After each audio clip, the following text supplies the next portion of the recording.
Hey all you salty sea dogs, and welcome to episode 4 of Can You Beat Pokemon Gold with Only a Pikachu.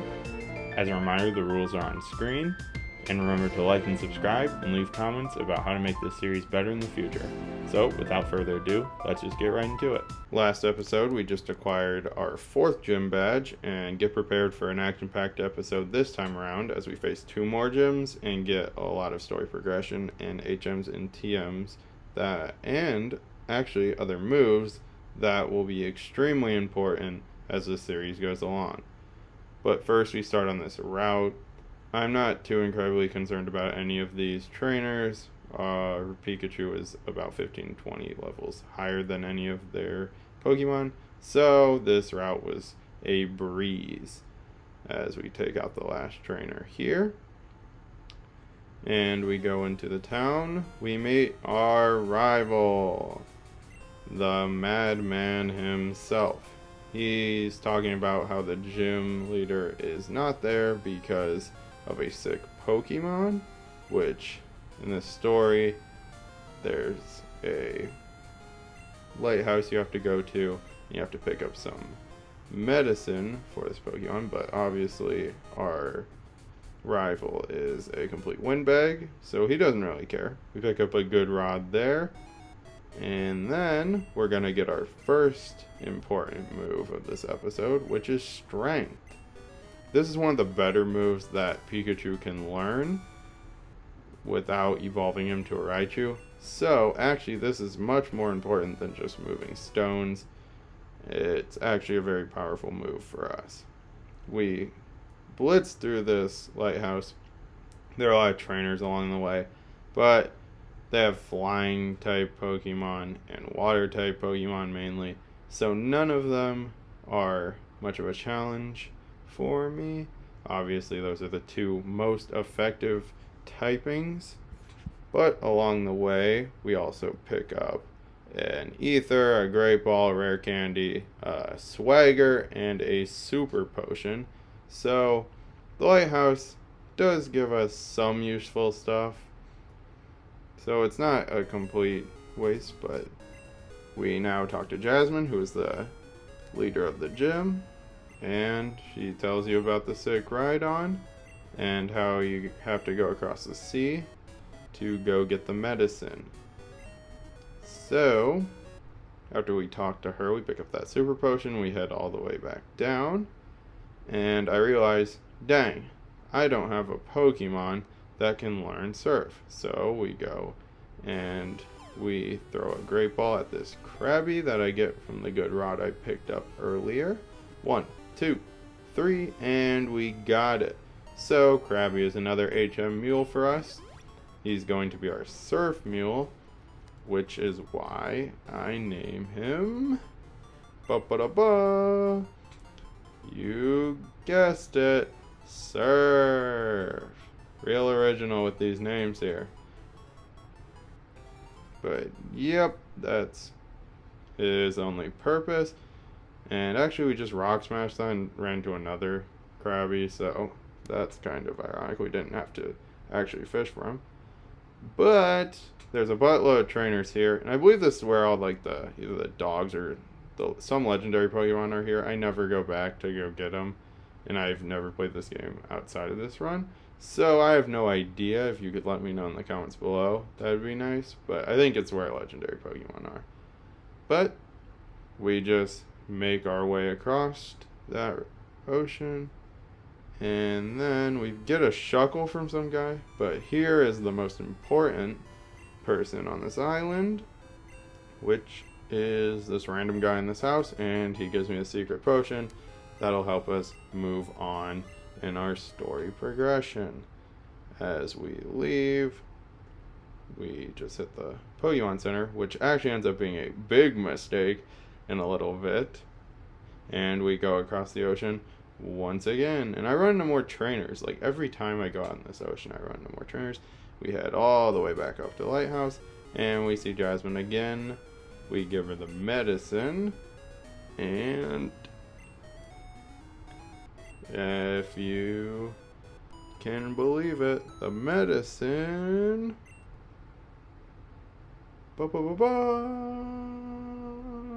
It's taking a little while.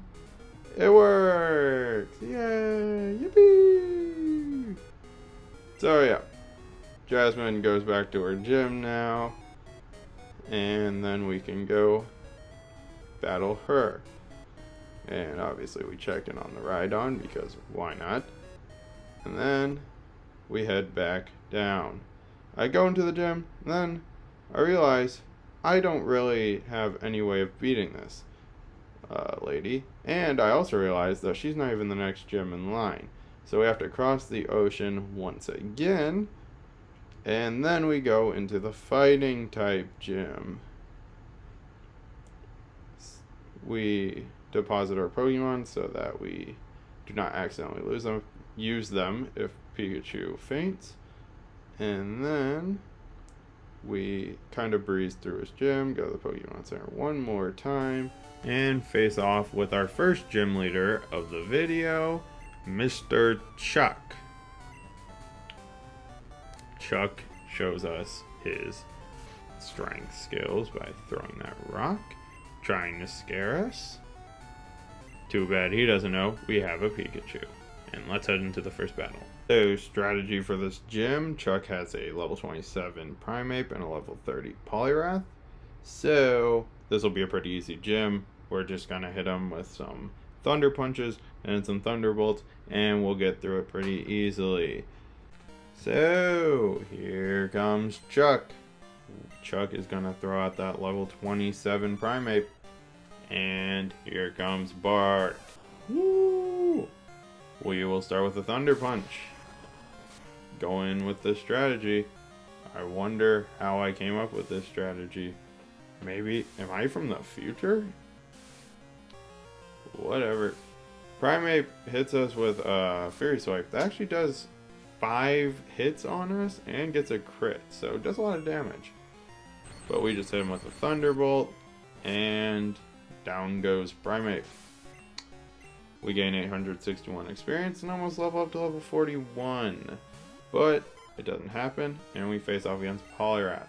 We hit him with a Thunder Punch, and we almost one-shot Poliwrath. But Poliwrath uses Hypnosis, which really throws a wrench in our plans. So we're gonna have to wake up Bart, because if we don't, Poliwrath will take us out. So let's use the Awakening, and Bart is back up. Poliwrath tries to use Dynamic Punch but misses. If that Dynamic Punch hits, we may have fainted there, but thankfully it doesn't, and Thunder Punch takes out Poliwrath, and we go to level 41, where Bart can learn a special move, Thunder. Thunder does have a little accuracy issues, but it's much more powerful than Thunderbolt, so we decide to go with the power over the accuracy, and we just get the more powerful move. Chuck does a little monologue, and we receive the Storm Badge, which allows Pokemon up to level 70 to obey us, and lets us use Fly. He also gives us TM number 1, which is another extremely important move in Dynamic Punch, which I believe is the only fighting type move that Pikachu can learn in this game. So we go to the pack right away, and we go to Dynamic Punch right away, and give it to Pikachu as we forget. Ba-ba-da-bum. The one move we've hardly used this entire series, Thunder Wave. Which Thunder Wave is a good move, but Dynamic Punch is extremely powerful, and with Jasmine coming up with the newly introduced Steel type in this generation, it's smart to just go with Dynamic Punch instead. So we go across the ocean again, and we reach Jasmine. Before we go further in that battle, it's strategy time. Woot woot! So Jasmine, obviously the 6th gym leader, has 2 level 30 Magnemites and a level 35 Steelix. The real problem is actually every single one of these. Magnemite, both Magnemites have Sonic Boom and Thunder Wave, which is really annoying, and Steelix is just a powerful Pokemon with its ground type, disallowing us to use any electric type moves. Not like they would have done anything in the first place, but overall, this is probably the hardest gym in the game to get past. And let's see what happens. Nothing good is the answer to that question. This, as I predicted, was the hardest gym to get through with Pikachu. I forgot to take out Surf for that battle, but he didn't do any damage, so I'm not going to count it against the challenge. And we have to surf all the way back because I didn't use the Pokemon Center on the island. So we go deposit him, use the Pokemon Center, so we respawn there. But here comes attempt number 2, and much of the same just kept happening. Bart would get paralyzed, Bart would get confused, and be too weak to fight the Steelix at the end. So at the end of all these attempts, which is attempt number 3, we will hear the Mario sound effect once again, because I faint a lot during this portion as we go for attempt number 4. But, as you can see, we come fairly close on this attempt, but we still just can't get past it. And then go to attempt 5, which is our worst attempt yet, as we cannot even get past the first Pokemon. But here comes attempt 6, and now it's time to do a little in-depth in-battle analysis. So, obviously Jasmine will throw out the level 30 Magnemite to begin the gym battle. Like I said, the Thunder Wave and the Super Sonic are just awful. We try to do Dynamic Punch, and we miss. Uses Thunder Wave, and once again we're in the same position. Bart is paralyzed. We use a Thunder Punch, but Magnemite's now faster, tries to hit us with Super Sonic, doesn't work. We get over half on Magnemite. Magnemite uses Thunderbolt now, which doesn't do a lot of damage, obviously. And we do get the Thunder Punch off, so the first Magnemite is down. And here comes number 2. Much of the same approach. Uses Super Sonic, it doesn't affect us, so we Thunder Punch again. And this one does about the same damage it did to the first one. And we just go for Thunder Punch for another one. And we actually outspeed the Magnemite this time and take him out. So we're in good position heading into the Steelix fight. But we're just paralyzed, that's our big issue. But all we need to do is hit a couple of dynamic punches, and we need to stop being paralyzed. So we use a paralysis heal, and we are ready for the Steelix. Uses Iron Tail, and thankfully it misses. So we go for dynamic punch, and thankfully it hits. It's got very bad accuracy problems, but even that doesn't do even half of his health. But it does confuse Steelix, so we're good. But the Iron Tail doesn't miss the second time. We don't get very lucky there. It does a decent bit of damage, and we go for Strength this time around. Basically hoping to dodge the Hyper Potion, but Strength literally does like nothing. Steelix is confused still, so that's a good thing. He uses Iron Tail once again, and now we're in the danger zone. 28 HP. I gotta go to the Hyper Potion, and we get all the way back up to 109. So Steelix loses his confusion and Iron Tails us for a third straight time, which does 30 damage. We hit him with Strength again. Not sure my thought process here after completely whiffing the first time around, but once again, it's to avoid the Hyper Potion. It's a little confusing, but it is to avoid him. 30 more damage, and we got to hit another Strength, but Jasmine gets the Hyper Potion off first. So our entire plan didn't work. We get a crit though. and we go to Dynamic Punch. We do get the hit on the Dynamic Punch, but once again, it doesn't do quite as much, but it does confuse Steelix once again.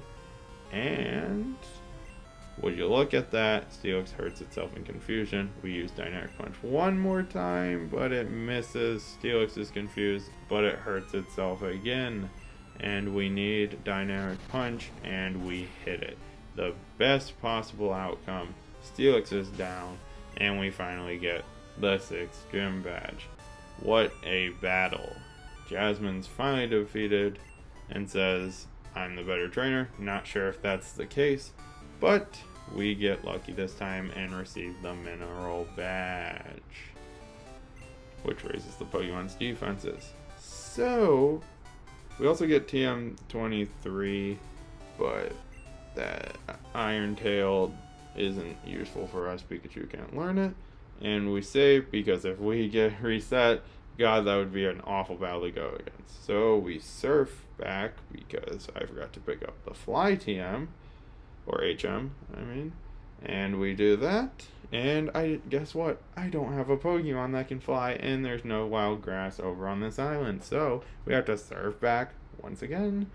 And we find a Farfetch'd. We try to catch it, but we one-shot it.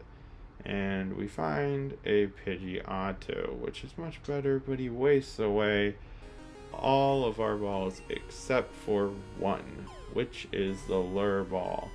And 1, 2, 3, and we get our Fly HM Mule.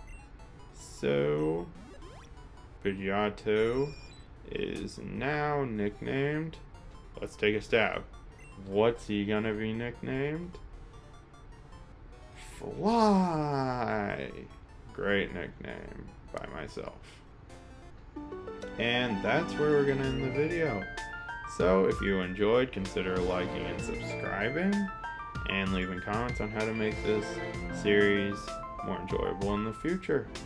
So, thank you for watching, and see you salty sea dogs later.